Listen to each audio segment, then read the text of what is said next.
दोस्तों, आप सभी लोग जानते हैं कि पितृपक्ष बहुत जल्द प्रारंभ होने वाले हैं और इस बार पितृपक्ष किस दिन से शुरू हो रहे हैं और ये कब तक चलने वाले हैं, कितने दिनों की ये पितृपक्ष होगा या श्राद्ध पक्ष होंगे। और दोस्तों, इन पितृपक्ष के दिनों में आप लोगों को क्या खाना चाहिए, क्या नहीं खाना चाहिए, किस चीज़ का सेवन करना चाहिए, किस चीज़ का सेवन नहीं करना चाहिए और इन पितृपक्ष के दिनों में आप लोगों को किन नियमों का पालन करना चाहिए। क्योंकि दोस्तों, पितृपक्ष के दिनों में आपके जो पितृ हैं, पूर्वज होते हैं, वो धरती पर रहते हैं। पितृपक्ष के दिनों में इसलिए आप लोगों को उनको प्रसन्न करने के लिए, उनकी सेवा करने के लिए कुछ नियमों का विशेष रूप से पालन करना होता है, जो कि आप लोगों को इस वीडियो में यहाँ पर ज़रूर सुनना चाहिए। क्योंकि सभी लोगों के पितृ होते हैं और पितृ क्या होते हैं कि आपके घर में सुख और शांति बनाए रखते हैं। अगर आप उनको प्रसन्न नहीं रखते तो आपके जीवन में दुख और परेशानी भी लाते हैं। इसलिए आप लोगों को इस पितृपक्ष के दिनों में बहुत ही विशेष रूप से यहाँ पर ध्यान रखना चाहिए। क्योंकि पूरे साल भर में सिर्फ यही पितृपक्ष या श्राद्ध पक्ष के दिन होते हैं, जब हम अपने पितृ को बहुत अच्छे से और आराम से प्रसन्न कर सकते हैं, उनको प्रसन्न करके अपने जीवन में खुशियों को बढ़ा सकते हैं और उनका आशीर्वाद यहाँ पर प्राप्त कर सकते हैं। तो सबसे पहली चीज़ दोस्तों, हम लोग जानते हैं कि इस बार पितृपक्ष या श्राद्ध पक्ष किस दिन से शुरू हो रहे हैं, मतलब कि कब से शुरू हो रहे हैं। तो सबसे पहले हम आपको बता दें, जो पितृपक्ष होते हैं और ये श्राद्ध पक्ष होते हैं, ये पूरे 16 दिनों के होते हैं। और ये वो पितृ के 16 दिन वो दिन होते हैं जब आप अपने पितृ का करते हैं, ये श्राद्ध करते हैं। क्योंकि दोस्तों, इसमें पूजा, पिंडदान और तपन का विशेष यहाँ पर महत्व बताया गया है, जो कि आप लोगों के पितरों के लिए यहाँ पर होता है। श्राद्ध पक्ष की शुरुआत मास की पूर्णिमा से हो जाती है और ये अघिन की अमावस्या तक हो चलती है। इसका समापन अघिन की अमावस्या। और दोस्तों, ऐसा माना जाता है कि पितृपक्ष में अगर आप कोई दान पुण्य करते हैं, किसी भी तरह का अच्छा कर्म करते हैं, तो इससे आपकी पितृ आपसे प्रसन्न होते हैं और वो आपको और बड़ा आशीर्वाद देते हैं, जिससे कि आपके घर परिवार में सुख और शांति बनी रहती है। और दोस्तों, अगर आप लोगों के जीवन में हमेशा दुख का कारण कोई ना कोई चीज़ बनी रहती है, दुख और परेशानी आपके घर परिवार में हमेशा रहती है, तो विशेष रूप से आप लोगों को पितृपक्ष के 16 दिनों के बारे में ज़रूर सोचना चाहिए। जो हम आपको नियम बता रहे हैं, जो हम आपको चीज़ें बता रहे हैं, उनको ज़रूर यहाँ पर आप लोगों को फॉलो करना चाहिए इन पितृपक्ष के इन 16 दिनों में। तो सबसे पहले चीज़ दोस्तों, इस बार जो पितृपक्ष होते हैं वो 2024 में 17 सितंबर को 2024 के दिन से शुरू हो रहे हैं। कब से शुरू हो रहे हैं? 17 सितंबर 2024 के दिन से यहाँ पर हमारे पितृपक्ष या श्राद्ध पक्ष जो है वो शुरू हो रहे हैं और इनका जो समापन होगा वो 2 अक्टूबर को समापन होगा। अमावस्या के दिन यहाँ पर होने वाला है। अमावस्या के दिन 2 अक्टूबर को होगा। पितृपक्ष अमावस्या होती है, उसके बाद में यहाँ पर पितृपक्ष जो है पूरे हो जाते हैं।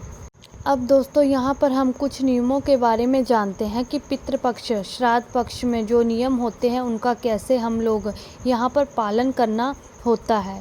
सबसे पहली चीज़ दोस्तों, यहाँ पर आप लोगों ये समझ लीजिए कि पितृपक्ष या श्राद्ध पक्ष के दिन होते हैं, तो हमें आपको 16 दिन बताया है। जिस तारीख से लेकर के जिस तारीख तक का है, हमने आपको समय बताया है।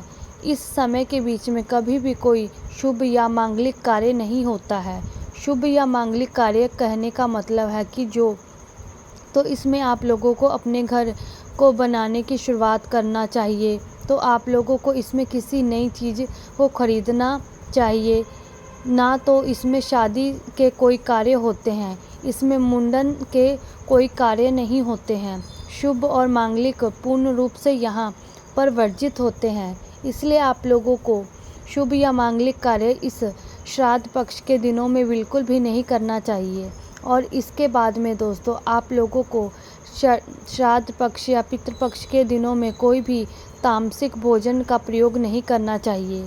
तामसिक भोजन कहने का मतलब है कि मांस मदिरा वगैरह जितनी भी चीज़ें होती हैं, इनका आप लोगों को श्राद्ध पक्ष के इन 16 दिनों में भूलकर भी प्रयोग नहीं करना चाहिए, वरना आपके पितृ आपसे प्रसन्न नहीं होते हैं, वो आपको उल्टा श्राप देकर जाते हैं। इसलिए तामसिक भोजन का प्रयोग मत करना, शुद्धता रखना और शुद्ध ही भोजन जो है आप लोगों को करना चाहिए। इस श्राद्ध पक्ष का पितृपक्ष में अब वो क्या भोजन करना है वो भी हम आप लोगों को आगे इस वीडियो में बताएंगे। उसके बाद में दोस्तों अगली चीज़ जो आती है कि इस श्राद्ध पक्ष के दिनों में आपके घर पर अगर कोई जीव आ रहा है, आपके घर पर अगर कोई मनुष्य आ रहा है, आपको उससे खाली हाथ नहीं भेजना, उसका सम्मान करके उसको भोजन खिला करके ही, कोई अंता पता नहीं है कि आपके पितृ किस रूप में आपके पास आ जाए। क्योंकि दोस्तों इस 16 दिनों में आपके पितृ होते हैं, वो आपके पूर्वज होते हैं जो किसी भी रूप में आपके घर पर आ सकते हैं। इसलिए इन 16 दिनों में अगर आपके घर पर गाय आ रही है या कोई और जीव, कोई मनुष्य आ रहा है, तो अगर आप चाहो तो उनको कुछ देकर ही वापस करना, या तो उनको कुछ मतलब ऐसा मत करना कि उनको बुरा लगे। उनका सम्मान करके ही जो उसे आगे जाने के लिए कह देना, उस पर उसका कोई भी अपमान मत करना। तो इस बात का ध्यान रखना कि आपके पितृ आपके मतलब घर पर किसी भी रूप में आ सकते हैं। उसके बाद में दोस्तों अगली जो चीज़ है कि इन दिनों में मतलब श्राद्ध पक्ष के दिनों में आप लोगों को गाय, कुत्ते और कौवे को भोजन कराना चाहिए। क्योंकि दोस्तों इन दिनों में जो आप भोजन देते हैं वो आपके पितृ को लगता है और आपके पितृ आपसे फिर प्रसन्न होते हैं। तो भाई कुत्ते और कौवों को इन दिनों में आप लोगों को इन श्राद्ध पक्ष के 16 दिनों में पितृ पक्ष में आप लोगों को भोजन जरूर करवाना चाहिए। उसके बाद में दोस्तों आप सभी लोगों ने ये चीज़ ज़रूर देखी होगी कि सुबह और शाम जो पूजन का समय होता है वो भगवान के पूजन का समय होता है। पर अगर आप अपने पितृ की पूजन करना चाहते हैं तो पूजन का समय दोपहर का होता है। तो इस श्राद्ध पक्ष या पितृ पक्ष में जो आप अपने पितृ की पूजन करेंगे वो दोपहर में कीजिए, क्योंकि उनके पूजन का जो समय दोपहर का ही होता है।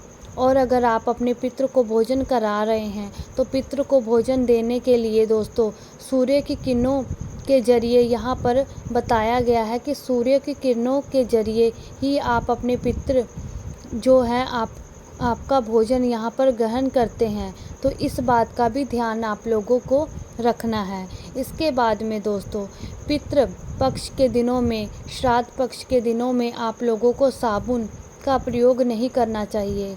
आप नहाते जो आप साबुन प्रयोग करते हैं उस साबुन को अपने शरीर पर नहीं लगाना चाहिए।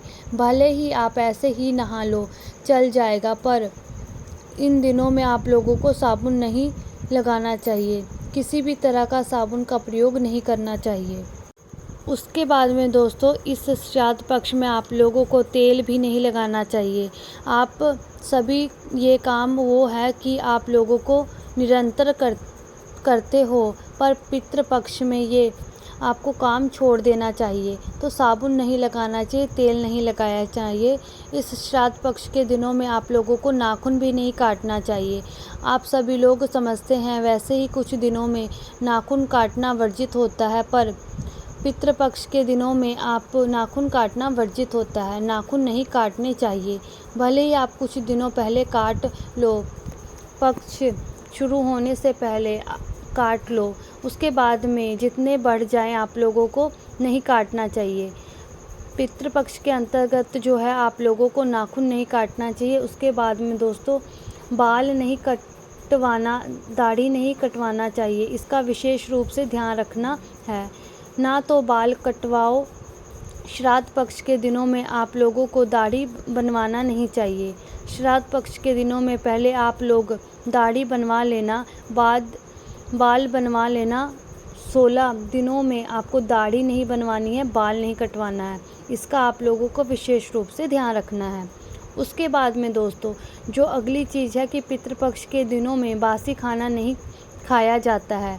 आप कई सारी माताएं बहनें ऐसी होती हैं कि क्या करती हैं कि रात्रि में उसका भोजन बना लेती हैं। रात्रि भोजन बनाने के बाद क्या होता है कि बासी खाना बच जाता है। बासी कहने का मतलब है रोटियां बच गई, सब्जी बच गई, वो आप लोग क्या करती हैं अगले दिन सुबह में खा लेती हैं और दिनों में आप लोगों को कोई दिक्कत वाली बात नहीं होती है।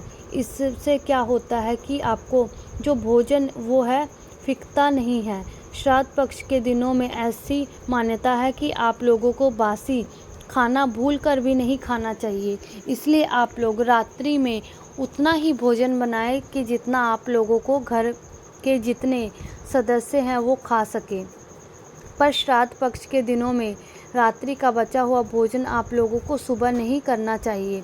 चाहे आप किसी को खिला देना अगर बच भी जाए, पर रात्रि का बचा हुआ बासी भोजन सुबह नहीं करना चाहिए। ये बिल्कुल भी अच्छी नहीं माना जाता है। श्राद्ध पक्ष के दिनों में इस बात का आप लोगों को ध्यान रखना। बाद में श्राद्ध पक्ष के दिन होते हैं कि श्राद्ध पक्ष के करने के लिए अपने पितृ का तर्पण करने के लिए। तो दोस्तों ऐसी बात कही गई है कि साल में आपको 2 बार श्राद्ध जरूर करना चाहिए। एक तो जब करना चाहिए जब आपके जो पूर्वज उनका देहांत हुआ है, और दूसरे पितृपक्ष के उस तिथि पर करना चाहिए जब आपके पितृ की यहाँ पर देहांत की जो तिथि होती है। तो साल में 2 बार श्राद्ध करना चाहिए। बाकी इसके से ज़्यादा भी आप लोग कर सकते हैं, वो सारी चीज़ें आपके ऊपर है। ये वो चीज़ें हम आपको बता रहे हैं दोस्तों कि आपके जीवन को बदल सकती है। कई सारे घर में हमेशा कुछ ना कुछ ऐसी परेशानी लगी रहती है कि जिससे वो परेशान होते हैं। वो कहीं ना कहीं पितरों की वजह से ही परेशान होते हैं। आपके पितर आपसे प्रसन्न नहीं होते हैं। उसके बाद में दोस्तों अब हम कुछ ऐसी बातें जानते हैं कि आप लोगों को यहाँ पर जानना बहुत ज़्यादा ज़रूरी है। किन चीज़ों का सबसे पहले आपको यहाँ पर प्रयोग करना चाहिए। तो देखो इस पितृपक्ष में आप लोगों को क्या करना है कि उनके हम आपको कुछ नाम बता देते हैं। बाकी ऐसे नाम बहुत सारे हैं, पर कुछ नाम आप लोगों को सुन लीजिए ताकि आप लोगों को ध्यान देंगे। वो चीज़ें आपको बता रहे हैं कि आप इस पितृपक्ष में खा सकते हैं, मतलब इनको ग्रहण कर सकते हैं। सबसे पहली चीज़ है वो काला उड़द, उसके बाद तिल, उसके बाद दूध से बनी हुई जितनी भी चीज़ें होती हैं वो आप बना सकते हैं और खा सकते हैं। मिठाई सारी चीज़ें कोई भी खा सकते हैं, आप लोगों को रोक टोक नहीं है। उसके बाद में मधु, मतलब क्या कहना है, शहद जो होता है इसका भी प्रयोग कर सकते हैं। उसके बाद में सवा के चावल भी खा सकते हैं, चीनी ले सकते हैं, कपूर का प्रयोग कर सकते हैं, बेल ले सकते हैं, कसूरू ले सकते हैं, नारियल का प्रयोग कर सकते हैं, बेल का प्रयोग कर सकते हैं, अदरक का प्रयोग कर सकते हैं, परवल का प्रयोग कर सकते हैं, मखाने का प्रयोग कर सकते हैं, आंवला, बहुत सारी चीज़ें जिनका आप लोग प्रयोग कर सकते हैं। इन चीज़ों का आप लोगों को ध्यान रखना है। ये चीज़ें आप लोग प्रयोग करोगे। अब वो चीज़ें लोग जानते हैं जिसका आप लोग पितृपक्ष में भूलकर भी प्रयोग नहीं करना चाहिए। उल्टा वो दुखी हो जाते हैं, और वो दुखी होते हैं, आपके जीवन में बहुत सारे दुख और परेशानी आना शुरू हो जाएंगी। तो सबसे पहली चीज़ जो है पितृपक्ष में सेवन नहीं करना चाहिए, ग्रहण नहीं करना चाहिए। गोधू, चना का सेवन नहीं करना चाहिए, मसूर का सेवन नहीं करना चाहिए, जो दाल होती है, सत्तू का प्रयोग नहीं करना चाहिए। इसके बाद में काला कलर का जीरा भी नहीं इस्तेमाल करना चाहिए। काले के आंवला जो होता है उसका भी इस्तेमाल नहीं करना चाहिए, पितृपक्ष में नहीं इस्तेमाल करना चाहिए। उसके बाद में टेटी एक चीज़ होती है, उसका भी प्रयोग नहीं करना चाहिए। ये कुछ चीज़ें हैं जो कि आपको पितृपक्ष में प्रयोग नहीं करनी चाहिए। लौकी की सब्जी आपको बनाना नहीं चाहिए। जो भी टेढ़ा होता है, टेढ़ा आप लोगों को देखा होगा, वो नहीं प्रयोग करना चाहिए।